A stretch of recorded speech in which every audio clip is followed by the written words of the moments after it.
Hey vinyl community, John here. I want to talk a bit about advertising, or more importantly, advertising and music. I don't know about many of you, but I'm not a sort of person who's influenced by adverts on the television or radio for that matter.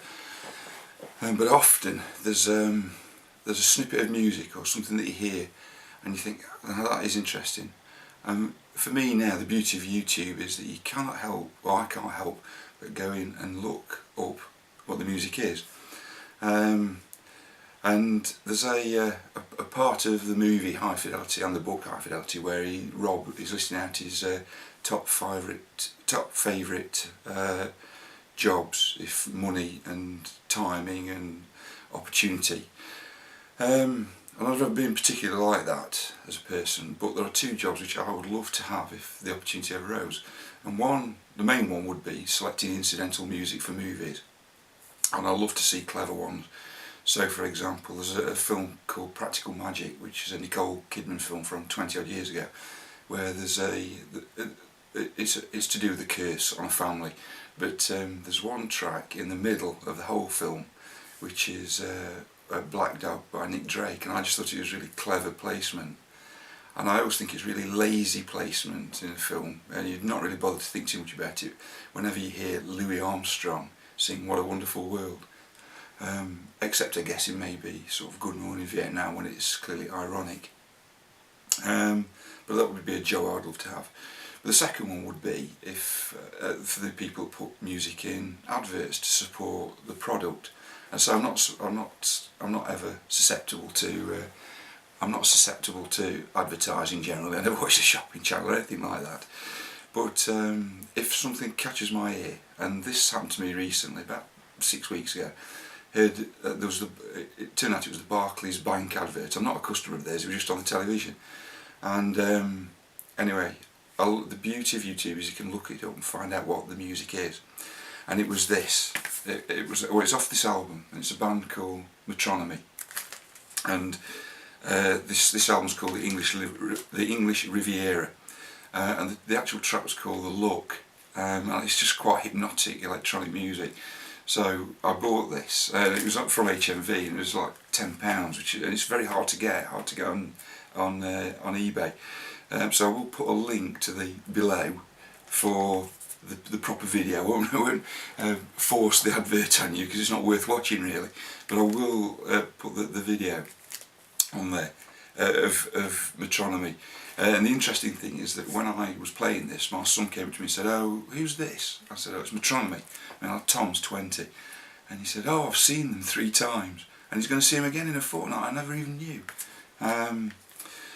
And then the second one, which is a bit more intriguing, and I don't know if the expression Bollywood music and films is around the world. It's certainly in the UK, and essentially it's films made predominantly for an Indian market, or Indian-speaking people. And it's for a beer advert, and they are quite expensive, clearly. Production values on these are quite high. And the music I heard, and I've had to put it up on the laptop here because I can't always remember how to pronounce it, but the song's called Pehechan-Ho by Mohammed Rafi. And again, I've traced it back to, it's from a movie from the 60s, but it's actually featured in a club scene on this beer advert for Heineken, and it's just a brilliant song, but it's not available anywhere. I can't find it anywhere at all. So I will put a link to the original film because it's got some great dancing in it, which if I was Conrad, DV Dude 30, I would demonstrate, but as I'm not the world's greatest dancer, I will not show you that, or even subject you to it, in fact. So if anybody can find this or tell me where it can be found on vinyl, I'd be really grateful. I'll just run you through just a few more recent acquisitions, just very quickly. This was Rob Elevox was plugging a supplier, and I'm not into plugging sort of major corporate bodies at all, but I got this from HMV in the UK. It's £6 including the postage. Black Sabbath, Bloody Sabbath, Now, if you don't know Black Sabbath, they are not what you would expect them to be from the name. Very much more melodic, but this is actually an American import. It was made in the States, so I've been listening to that and really enjoying that. And then more krautrock, Egi Bamiazi, Okra Scotum, which again I picked up from a VC member who recommended that, and I've been enjoying that. I finally got around to listening to Melody Gardot, My One and Only Thrill. This is really great night movie listening.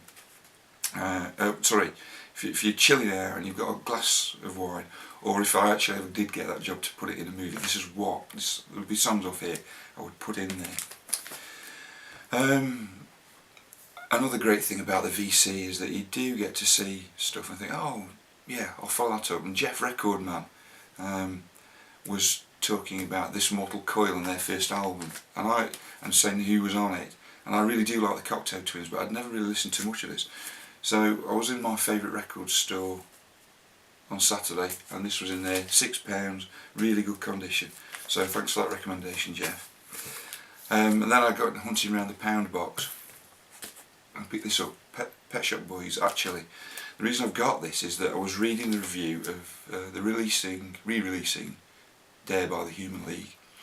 It's one of my favourite all-time albums, and the re-release is got extra bits in, but the review said there are 3 classic pop albums of the 80s, Lexicon of Love, ABC, Dare the Human League and Pet Shop Boys actually, and I didn't have that, so I spotted it for £1, bargain. Next one's this, Carla DeVito, Is This a Cool World or What? You may know Carla DeVito because she did a tour with Meatloaf, touring the Batting Out of Hell tour, but I haven't seen this album anywhere for years and years and years, since one of my friends at school had it, and she sings on Jim Steinman's Bad for Good album, and she's just very much of its time. I mean, the outfit and everything, and again it's in great condition. The next thing I bought was this, Alan Parsons Project. It's the best of, and it's sort of late 70s, early 80s best of period, if you like. I have got one other Alan Parsons Project album, Eye in the Scar, which I got in the early 80s anyway, on lovely green vinyl.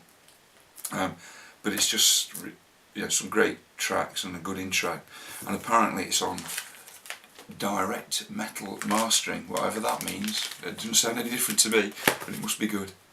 Final thing I got was, I don't normally go on recommendations of people that run shops, I don't know why, but Chris, who runs the shop in a place called Rugeley, which is about 50 miles that way from where I live, knows that I'd bought a neo-prog album by a bloke called Declan Burke. And he said to me, if you like Dec Burke, you'll like this album which he'd been listening to, and it's this. It's a band called Galahad, and there's sort of a bit of a giveaway in the name as to what they call themselves, but it's called Battle Scars. There's a bit of a sound of Marillion, and it's slightly cliched in there, some of it, but side 2 is really good, and it's just a really nice package. It's one of only 300 printed, it's on an independent label, and it's got little bits of leaflets, and it's got the CD with it and the thing I could put in the car if I wanted to do that sort of thing. And I just think that this is the sign of how a lot of vinyl production is going to be going. Independents doing their own thing on 180 gram vinyl. So that's all I've got to say this week, VC. Hopefully next week or the week after I'm going to do a bit of a feature on a record label that I've discovered called Fruits de Bear. I hope this video finds you all well, and take care. Cheers, bye.